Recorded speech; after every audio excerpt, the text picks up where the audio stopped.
everyone. How's it going? My name is Bernadette Desir.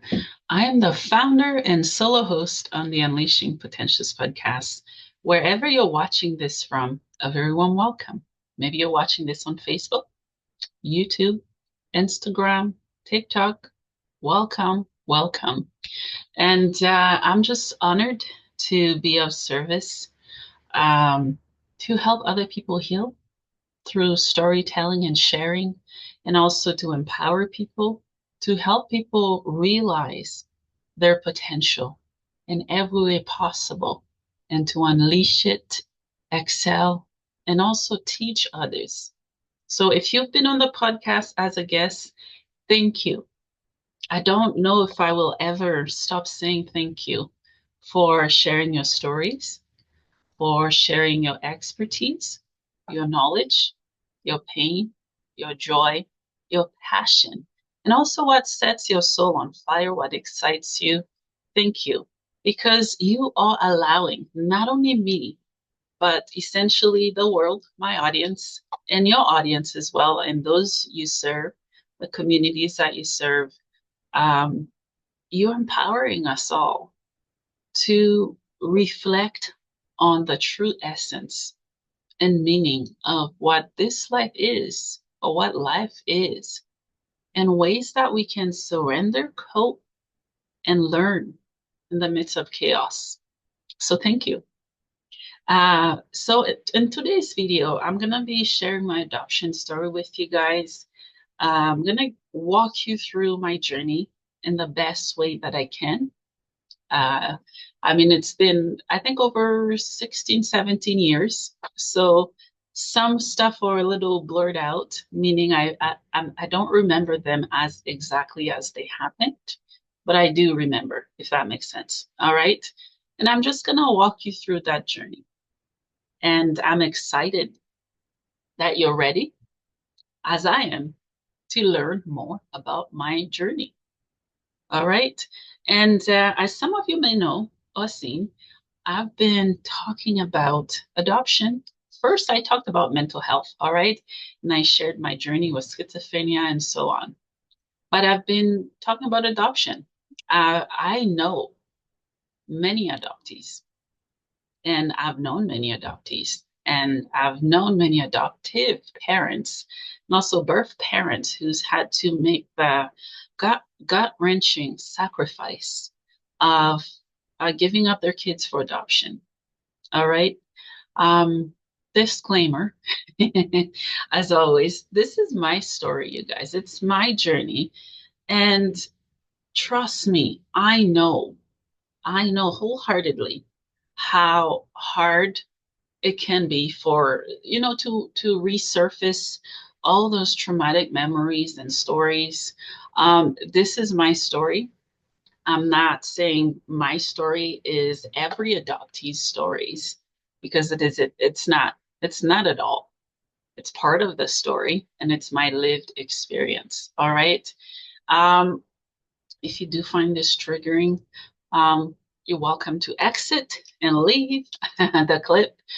But if you want to continue to watch, great. I'd love to hear your experience, your experiences, whether you're an adoptee, adoptive parent, a birth parent, or whether none of those labels or titles apply to you at all. Maybe you're just curious to know more. Who is she? What is she talking about? Leave some comments. You can ask me anything. No topics are off limits. All right. Ask me anything in the comments. I will make sure that I put all those questions into a video, or I'll bring them up throughout different lives that I'm going to be doing. All right.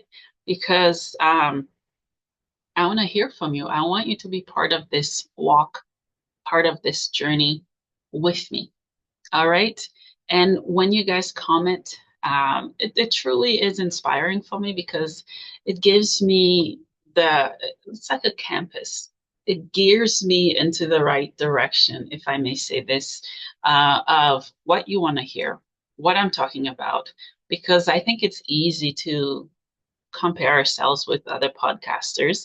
I've done that in the past. I don't care to do it anymore, but I want to be of service. And the service, the healing, the journey, the stories, I want you to be part of them because none of the episodes I've released would have happened without you. All right. And be sure to like, share, subscribe, comment, and let's get this journey rolling. All right. So, who am I? Whew, I think that's a question I'm going to be asking myself for a very long time when I'm gray and right now. Who are you? But I'm going to define who I am. Okay. Um, for those, some people know my story. Some people have heard of my story. Some people just have an idea. Some people don't have zero clue that I was adopted.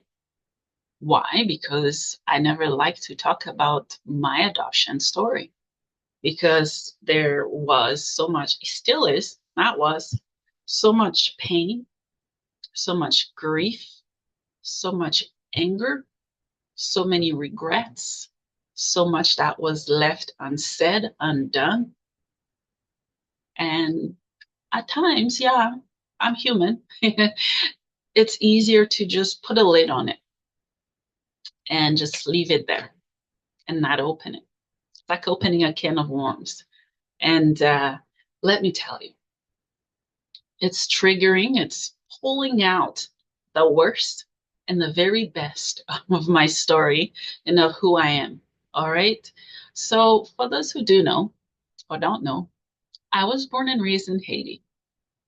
And if you don't know where Haiti is, it's in the Caribbean, a very, very, very, very hot, colorful, beautiful country full of life and also death, full of hope and also despair, full of love and hate, full of good things and lots of bad things, you guys. All right. And in Haiti, we speak Creole, French, and it's a delicious blend of many, many cultures that continues to live there or have been there. And that's what makes Haiti Haiti. And also in Haiti, we speak French, Creole, and whatever other language. All right. And I have some really, really, really good memories, of growing up in Haiti, of being born there, of being raised there. All right. Um, Let me see if I remember this correctly. I think I was almost born on the street, you guys. Okay. Because my mom, she's stubborn, my bio mom, and she was in labor with me. She did not go to the hospital right away. She's like, oh, it's just a little kick and pain. She went to the supermarket, which is 40 degrees Celsius. I don't know what that is in Fahrenheit. I'm in Canada, you guys, so I do struggle to convert those. I could if I want to, if I look on Dr. Google to figure it out. And yeah, she went into labor right in the market. That's all I know of the journey. And I know I was born in the capital, which is Port-au-Prince or Port-au-Prince in French, and in a general hospital there. And growing up in Haiti, it was challenging, difficult, rewarding, and it was an experience that I wish at one point that every single one of us could have because it has made me who I am. And it has structured my belief, my understanding, my outlook on life, how I perceive pain, trauma, neglect, and joy. Like it's a whole new shift in lens at looking at life. All right. And I'm so grateful and fortunate that I in this life that I got to be blessed with blended cultures and so much pain in the works of making this woman you're looking at, this incredible vessel that I will continue to build and put the pieces together. It will take time. And I've come to the understanding of surrendering and being patient with the process of healing. All right. And not only is it scorching hot in Haiti, um, I remember growing up, around lots of different family members. And at times there was lots of food, at times it was scarce, at times life was hard, and it still is hard there. All right. And growing up, my mom still is my hero, my role model. And I remember she would work two plus jobs to provide for me and my siblings.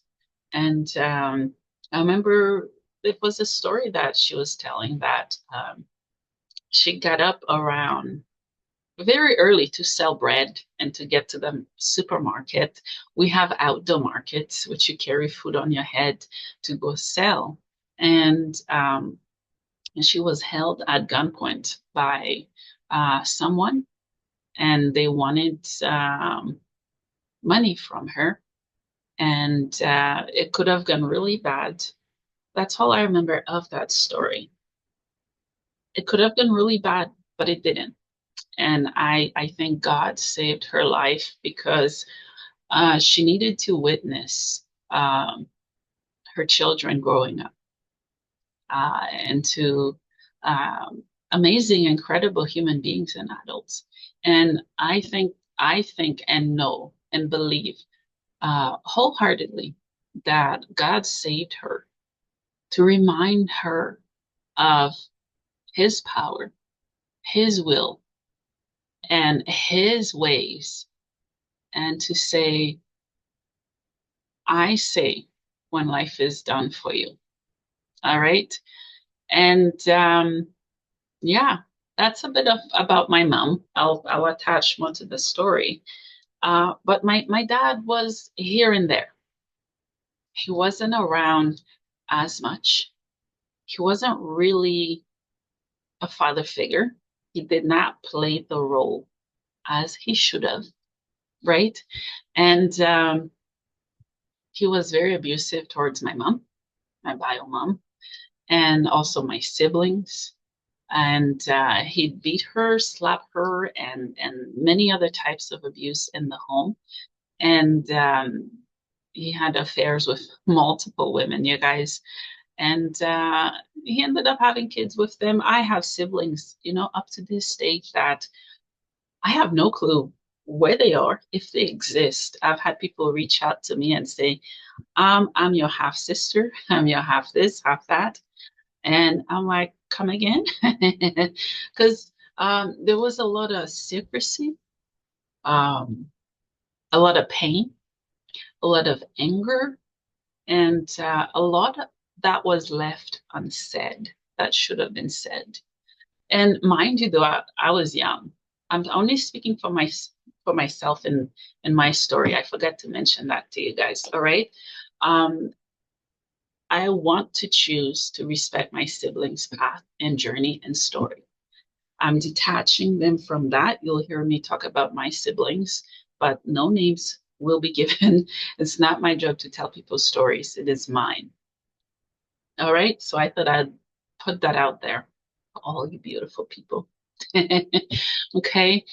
And yeah, he was never really around, and he didn't provide as he should have. I know everything is scarce in Haiti, job, food, etc. The effort was not there. And I felt like I never had a father figure, or a male role model to teach me, to guide me, to protect me, to love me, to show me what a true man look like, or the love of a man.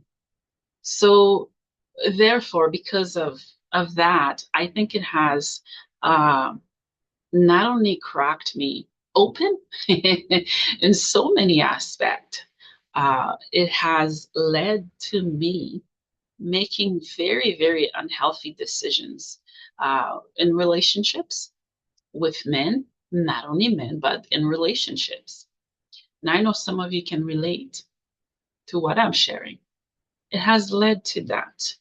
And I used to be ashamed of that, but no, why should I be ashamed of what I saw, what was taught to me, and why should I be ashamed of expressing how I've set myself free um, from all those chains of ancestral traumas that have been passed down to me? All right. Let's say your story is very similar to mine. Maybe you're not an adoptee. Maybe your father wasn't around.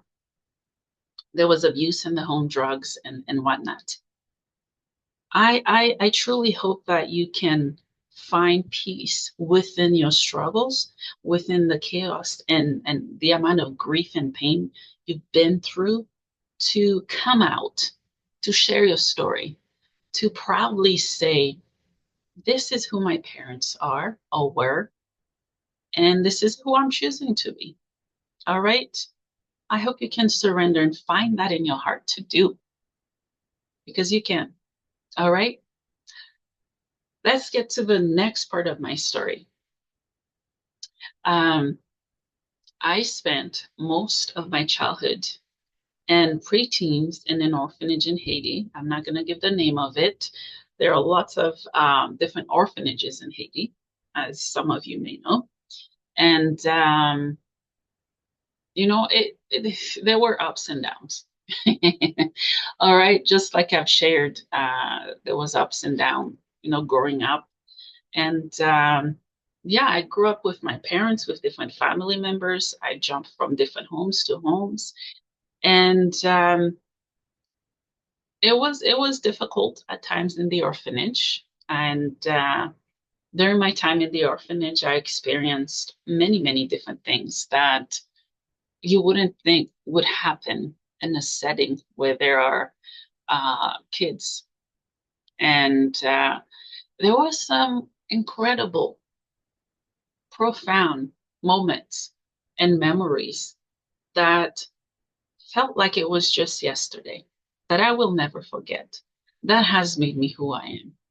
That has showed me that life is beautiful even when it's not perfect. All right. And I remember playing row sled, playing different games outside with the kids and learning English. And there we had lots of foreigners that would come and go.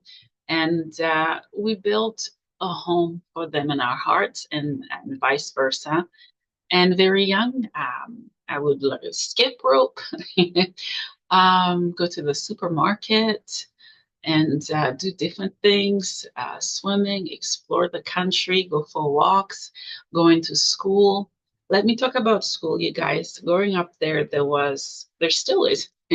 We wear uniforms, all right? That's what we wear, even up to university, I believe. I'm not sure it's still the same way. And I think we had only like one or two teacher, for every subject. But here you get a teacher for every subject, which is quite a bit to manage. I'll be talking about culture shock next, kind of give you guys a glimpse of what I mean. All right. And in the orphanage, there was a lot of highs and lows. All right. And I know spiritually, I grew up around different religions. Okay, let me tell you them. Voodoo, which you may have already heard of. Okay, voodoo. What else? Jehovah Witness, Christianity. There was another one, Catholic. I remember I was baptized, or forgot the other word for it, very young. So around many, many different religions. I think now that I've reflect about the different things I've experienced there, I think I was born open as a child. Maybe this will apply to some or not. Take leave what works or what doesn't. Here's what I mean. For those who are in the spiritual area, you'll know what I mean by that, being open as a child. There was a lot of spiritual phenomenal that was happening in the orphanage, you guys. So that has left me with More questions than answers. At night, we would hear people walking, talking. Everybody was snoring. And I used to get sleep paralysis really bad. I felt like something was sitting on my chest, pressing in my hands. I couldn't open. I couldn't move. I couldn't talk. Um, as some of you know, in Haiti, there's a lot of spiritual warfare between religions, between evil and good, and so on, all the mess and nonsense of it all. I've experienced all of that. I've always been very sensitive, to the spiritual world. I've always been a very sensitive child, and up to this day, I'm sensitive. I'm an empath. I pick up on the energy, the vibration of my surrounding. I also pick up on people's emotions, their energies, their pain, their anger, all of it. And it can become very, very overwhelming, very quick to manage, to understand, and to cope with. All right. So that's what I've experienced. And I remember, Day of the Dead, which is celebrated here, excuse me, and also in the States as Halloween. Um, that still isn't my favorite holiday. Here's why. I'm not saying people shouldn't believe in it, but because it was traumatizing for me as a child. To witness, to see, to feel, to experience, and to not understand everything that was going on when it comes to that. All right. And yeah, that's a little bit of what I've experienced there. And yeah, there was a lot of fear, guilt, and whatnot. Okay, to that. Okay. So that's part of that story that I want to share with people. All right. So yeah. And I want to talk now with you guys about, how did I get adopted? What was the process and who started it? From my understanding, is that from my mom, is that it was a friend that knew someone, and that person knew someone who worked at an orphanage through a family member, and that's kind of how the process started. And yeah, and that's how I ended up in that orphanage that I was in for a few years. And as I've said, I've shared many of the experience that I've experienced there growing up. And excuse me, and there I learned English very young. People tell me your English is really good, and I said thank you, but you have no idea the struggle, the commitment, the sweat, the frustration of learning a new language, you guys. So I had to learn English, but I remember doing Bible studies, movie night, popcorn, and all of it. All right. Another question that you may have for me is what is my relationship with my birth family? Good and bumpy. All right. I'm so grateful that I was able to connect to my family, my birth family, about a year or so after coming to Canada and being adopted. All right. And it's a good relationship. My bio dad did pass in 2020, but I've had many, many opportunities to speak to him prior to see him on videos. And he did show me in so many aspects and ways that he is and was sorry, for what happened, and how he could have been a better father, how remorseful he is of not being there, not showing up, not nurturing, not delivering what he could have done more. But I think he did his best. It's also not an excuse to not remain and be there. All right. And yeah, so it's good. And I know not every adoptee had or has that opportunity to connect with their bio family. And I'm grateful for that. I've been in touch. I'm still in touch with my bio family. And I still speak Creole, my language. I struggle with French because I'm losing it. Okay. There's this saying, I think if you don't use it, you lose it. It happens with anything in life, but with language, it's even more so. All right. And yeah, let me talk about my adoptive family. I'm going to share as much as I remember. Okay. Over time, things do phase. They phase and they fade away. But I was adopted by a couple from BC, which would be British Columbia, in Canada. And I remember them coming to Haiti to visit. I've met them, and beautiful people. And they were a couple that couldn't have kids, and they adopted us. And I somehow still don't know enough about my adoptive family. All right. And a year or so after coming to Canada, um, things were going good and good and good and bad. Okay.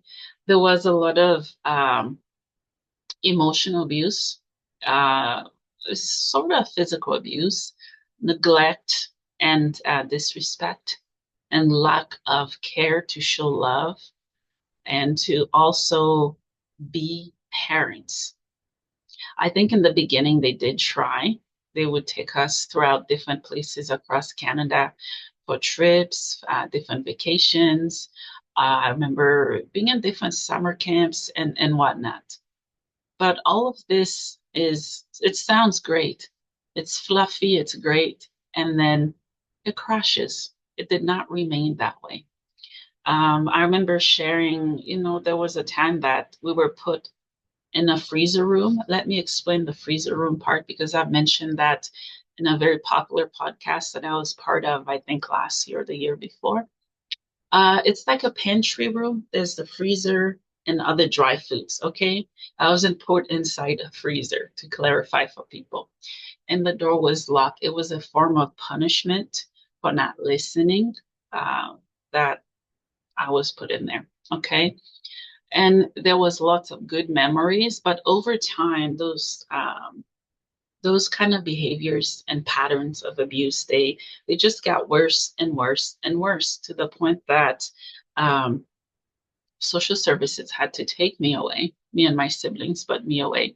And they had to step in. I think there were complaints, or it was evident that there was some type of abuse going on. Okay. And throughout that time, from my understanding, is that all of us were taken into foster care. And at first, it was the same foster care. And then over time, it got split. People ask me, how did you end up in Alberta? This is where I am in Alberta. Okay. If you're watching anywhere else in the world, um, it's a province in Alberta. Okay. How did you end up there? Okay. I ended up there because my mom had a sister there. So my adoptive aunt, I mean, all right. And throughout the time that I was in foster care, my adoptive mom, she did get really, really sick. She had a brain tumor, and she was hospitalized. They took it out, and we thought she was healing. Um, I always asked myself, excuse me, is it possible that the tumor was part of the reason for the behavior changes, for the way that things went when it did? That's a question I ask all the time.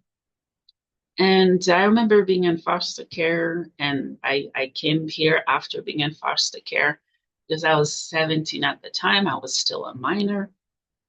And I came in Alberta to stay with her sister. Throughout that time, I went to high school, and just like a typical teenager, a teenager that was rebellious, very angry, did not understand what was happening, why it was happening, and the reason it was happening. All right. And throughout that time, it was my understanding that my adoptive mom was in surgery, healing, and then very quickly hospice. Okay. So nobody told me what exactly went on other than the tumor. Did it spread somewhere else? Um, where was she? Where was the hospice at? What was the address? What was the reason that she was there? And when did she die? Okay. My adoptive mom did ended up passing. And I did not know she died until I looked into it. I asked questions and I tried to figure things out on my own because there was a lot of secrecy within that family dynamic, my adoptive family. I remember meeting a few of them, different uncles and sisters and cousins and stepfather, possibly bio dad, but there was a lot of secrecy. There are things that I still don't know, that I may never know, because my adoptive mom passed and she took those secrets with her to her grave. Um, Up to this day, well, not only up to this day, a year and a half or so after coming to Canada, you guys, that's when communication was cut from my adoptive family, except for my adoptive aunt. All right. I still don't know so many things. I always ask myself, why why was I adopted if I was being brought from my home country to a toxic environment that was promised to not be toxic? And why? Was there enough research done? Was there enough evidence of different things or red flags that governments could have, or workers could have spotted to have said, no, you cannot adopt? Right? That's why I want to raise awareness, share my story, because I think so many adoptees, they go through those highs and lows in different homes that they shouldn't be at, but they're there because at times they're helpless, their voice doesn't matter, they're young, therefore they know nothing, they feel nothing, they see nothing, they say nothing. All right. So I'm still left with questions. Even as I'm speaking to you, I'm trying to, in my mind, uh, pick up on different little pieces to put together to talk to you about it, because some of it I don't know, I don't understand, right? How it happened. All right. Um, so yeah, my adoptive mom did pass. And here's what I know is that my adoptive father, I don't even like to use that word. I wish there was another word, but I'm trying to put everything into context for you to understand. I understand and know that he is alive and well. He got remarried. He sold the house and moved. That's all I know. Okay. And throughout the time, going to school, uh, let's talk about culture shock for a little bit and then I'll expand. Culture shock, different language. It was hard to connect and find people that looked like me, talk like me, walk like me, or who lived my experience.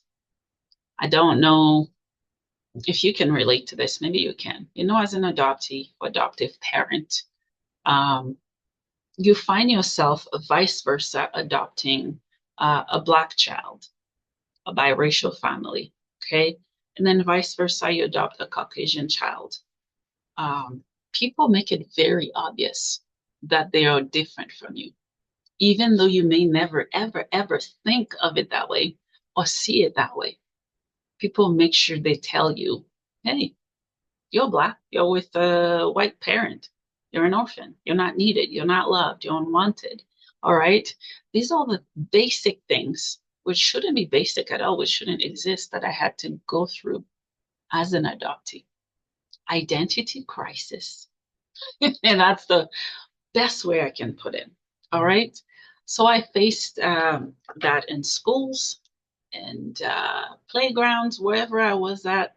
It was obvious that, hey, you don't belong to them. You were adopted. And the beautiful thing about kids is that they don't see colors, they see love. And love has no color for them. They accept it. And that's how I looked at it. It truly is. That's how I looked at it. All right. And yeah, I remember struggling really bad, you guys, in English school. The system was so different. All right. And the culture was so different. The dynamic of everything was so different. All right. Very, very different. And how did that impact and affect my identity? In so many ways. It made me question my worth. It made me question my identity as a woman. It made me reevaluate, why was I born Black? Because of so much racism, racial stuff I've experienced, which is absolutely disgusting to me. All right. And I don't know where you are.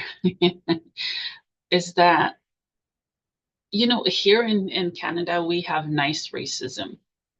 We know it exists. We've witnessed and experienced it. Yet not much is done about it, even though we're told that we're all equal.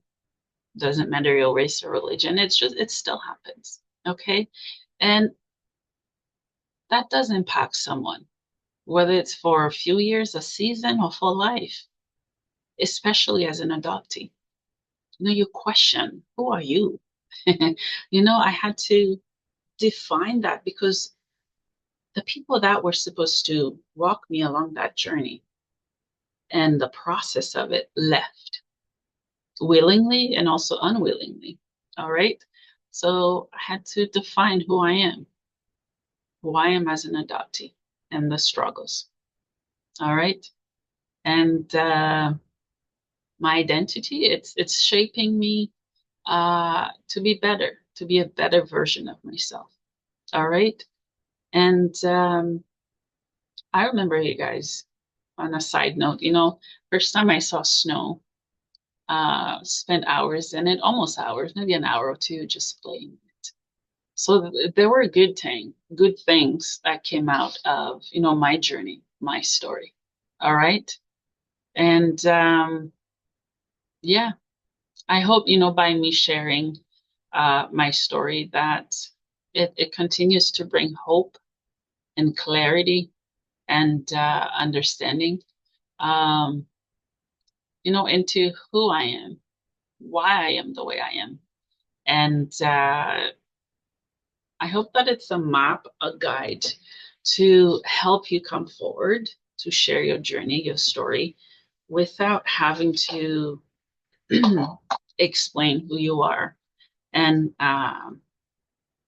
without looking for people to validate your journey or your pain.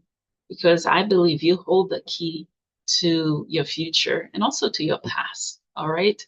And also the present. And where you choose to stay, that is completely up to you, all right? Even though people may have an influence in what you do, how you do it, but you also have so much power over how you influence those that are surrounding you in return, all right?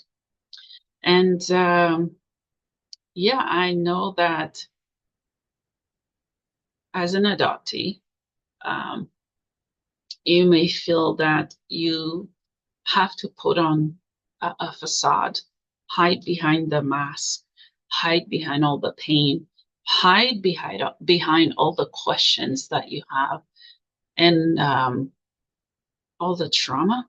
And it's easy at times to find a way to escape the pain, the grief, the loneliness, the identity crisis that we face as adoptees, than to face it, than to heal from it. Because healing, it sounds so lovely, so beautiful, so fluffy, but it is yet complex to understand. It's even more complex to put it into action. All right. My message, um, take your time to heal. It's not a race, I always tell people, and all of us heal differently. So when you start to question yourself, if you're doing something wrong, know that in the wrong, there are rights. All right. I hope that stays with somebody. All right. And yeah, that's a little bit, well, that's a lot bit about my adoption story. And I've had to raise myself at a very young age, um, very, very young. And also through my adoption journey, I've had to find ways to cope, ways to grieve, and ways to feel, ways to surrender to what I was feeling, and to also identify and make sense of what I was feeling, and also how I was expressing myself to the world around me, the environment. And I had to um, comprehend what I did not want to comprehend at all. Okay. And I think in that, I got stuck into victim mentality, which all of us at many, many points in our lives have faced and have stayed in. And it took a lot of sweat, tears, heartache, pain, and heartbreak, grief, trauma to understand that life goes on. All right. And in there, in the darkness, in the chaos, in the uncertainty and pain, I found a sense of being. Because if you're an adoptee, um, even if you're not an adoptee, you may question your existence. Why am I living? What is the meaning and purpose of life? That's a question I ask every guest on my podcast. And I'm always in awe and joy to hear the different perspective and stories of what they think the meaning of life is. I don't think I've ever said this. What is the meaning of life to me? Nothing and everything is the meaning of life. And life is what we make it. It's how we live it. It's how we thrive. And it's how we can become the best version of ourselves.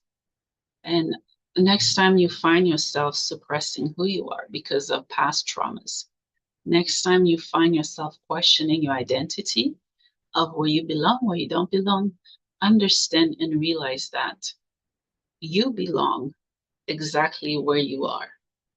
Sometimes there's no progress, sometimes there is no result, but I think every single one of us have the ability and are very capable of inspiring and empowering people around us. All right. And keep telling your story. Keep telling your story. All right.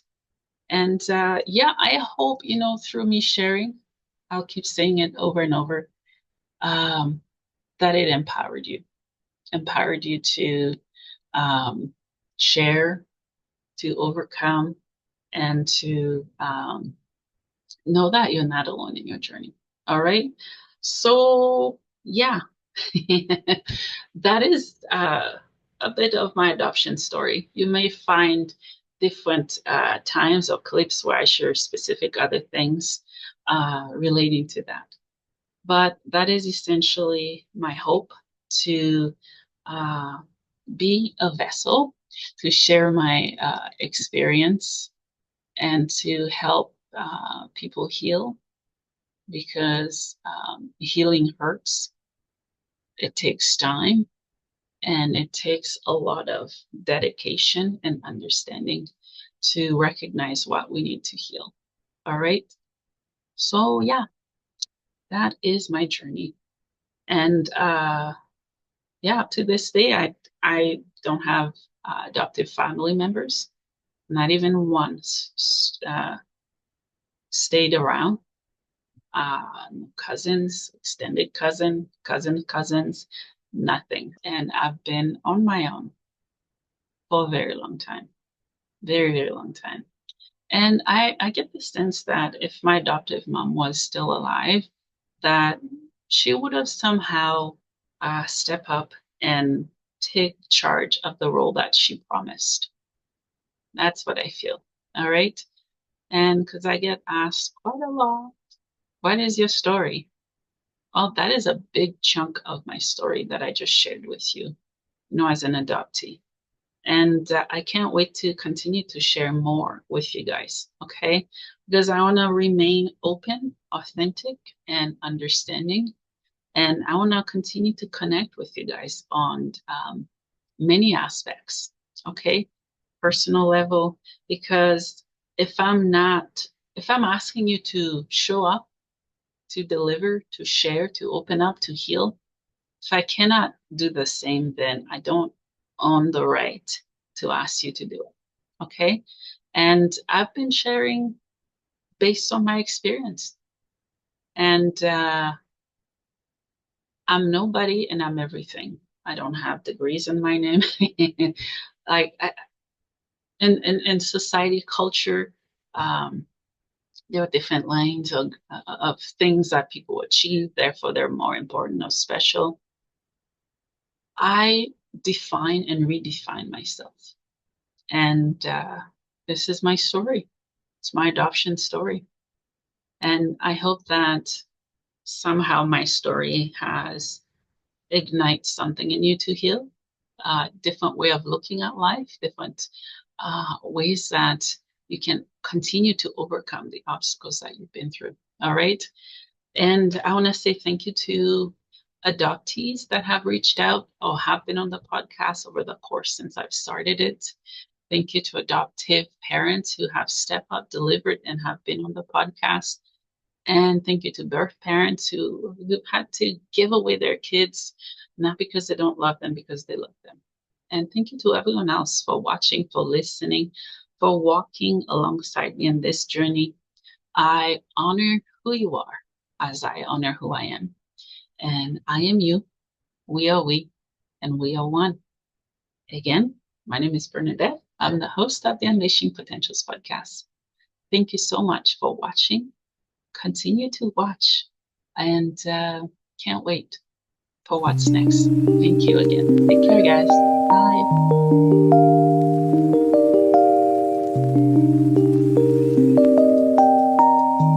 Bye.